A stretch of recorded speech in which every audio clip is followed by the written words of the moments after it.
Pertanyaan pertama, mengapa anak dan remaja termasuk ke dalam kelompok khalayak rentan? Anak-anak dan remaja termasuk kelompok khalayak rentan karena beberapa alasan.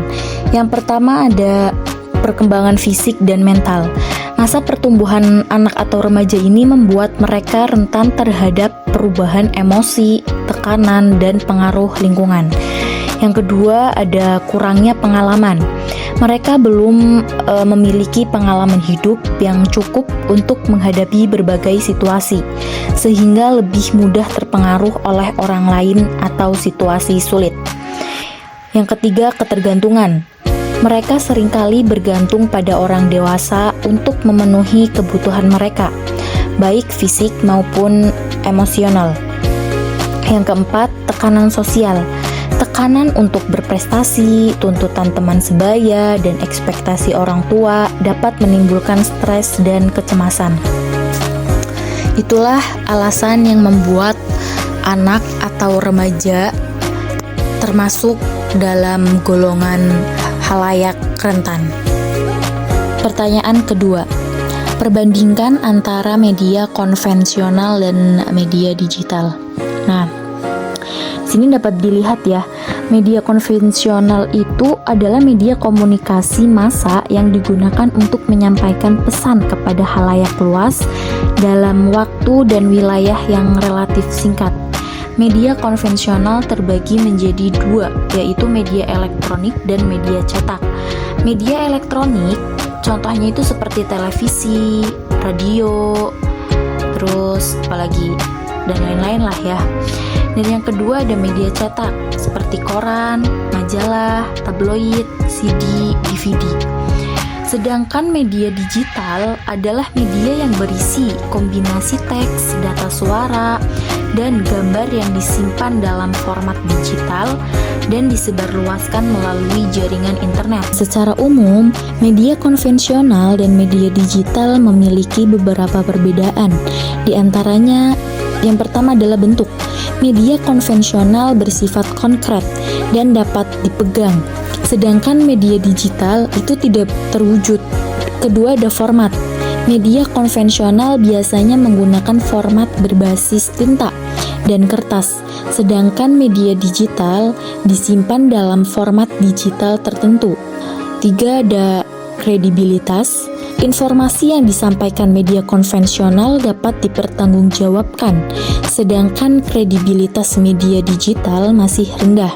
Yang terakhir ada tanggapan pembaca. Media online memiliki keunggulan, yaitu adanya tanggapan yang cepat dari pembaca. Pertanyaan ketiga, perbedaan antara pendekatan protektionis model dan cultural studies model. Protektionis model yaitu bertujuan melindungi khalayak dari durasi penggunaan media berlebihan, konten negatif, dan berselera rendah.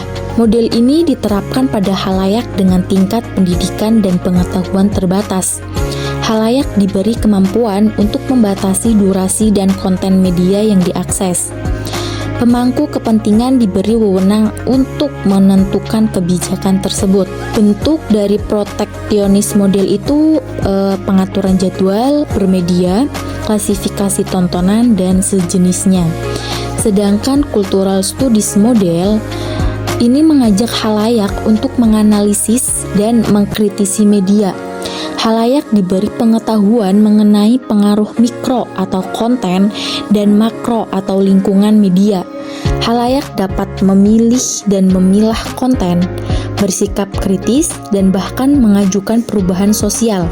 Literasi media dan khalayak merupakan bagian dari program demokratisasi media. Tidak hanya sekedar memilah dan memilih konten media, tetapi juga bersikap terhadap isu-isu di media sehingga demokratisasi dapat berjalan. Bentuk dari cultural studies model yaitu membuat kampanye hari tanpa TV, advokasi undang-undang penyiaran, boikot media, dan sebagainya. Selanjutnya yaitu mengapa oligopoli atau konglomerasi berpengaruh terhadap opini rakyat atau demokrasi. Jadi, Pengaruh oligopoli terhadap opini publik atau demokrasi. Oligopoli atau konglomerasi adalah kondisi di mana sebagian besar pasar dikuasai oleh beberapa perusahaan besar.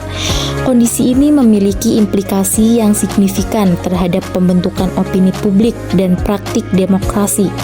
Berikut beberapa alasan mengapa oligopoli berpengaruh terhadap opini rakyat atau demokrasi. Yang pertama ada pengendalian media. Perusahaan dalam oligopoli sering memiliki media massa. Ini memberi mereka kekuatan untuk membentuk narasi dan opini publik sesuai dengan kepentingan mereka. Yang kedua, ekonomi dan kesejahteraan. Ketika beberapa entitas menguasai pasar, mereka dapat menetapkan harga dan upah, mempengaruhi kualitas barang dan layanan. Ketidakpuasan ekonomi dapat mengarah pada ketidakstabilan politik dan penurunan kepercayaan terhadap institusi. Yang ketiga, peningkatan partisipasi publik. Masyarakat harus didorong untuk lebih aktif berpartisipasi dalam proses politik dan pengawasan terhadap kekuasaan. Nah, yang terakhir, apa yang dimaksud dengan komodifikasi dan jelaskan pula jenis-jenisnya. Komodifikasi adalah proses transformasi barang dan jasa beserta nilai kegunaannya menjadi sebuah komoditas yang punya nilai tukar di pasar atau bernilai ekonomis. Ada 3 jenis komodifikasi menurut Vincent Mosco, di antaranya yang pertama komodifikasi konten adalah proses mengubah konten seperti informasi, hiburan, atau seni menjadi produk yang dapat diperjualbelikan. Dalam konteks media, komodifikasi konten dilakukan dengan mengemas konten agar memiliki nilai ekonomi. Konten atau isi media menjadi nilai tukar karena memuat serangkai simbol, makna, gambar, informasi, atau hal lainnya. Yang kedua, komodifikasi halayak adalah proses di mana halayak atau audiens dijadikan komoditas yang bisa dijual kepada pengiklan. Dalam komodifikasi halayak, perusahaan media menggunakan data audiens untuk menarik pengiklan. Komodifikasi halayak merupakan bagian dari ekonomi politik media. Dalam ekonomi politik media, proses produksi berita dianggap sebagai relasi ekonomi yang menghasilkan keuntungan dan peningkatan modal bagi media massa. Yang terakhir, komodifikasi pekerja adalah proses yang dilakukan oleh kapitalis untuk menekan pekerja melalui eksploitasi untuk meraup keuntungan.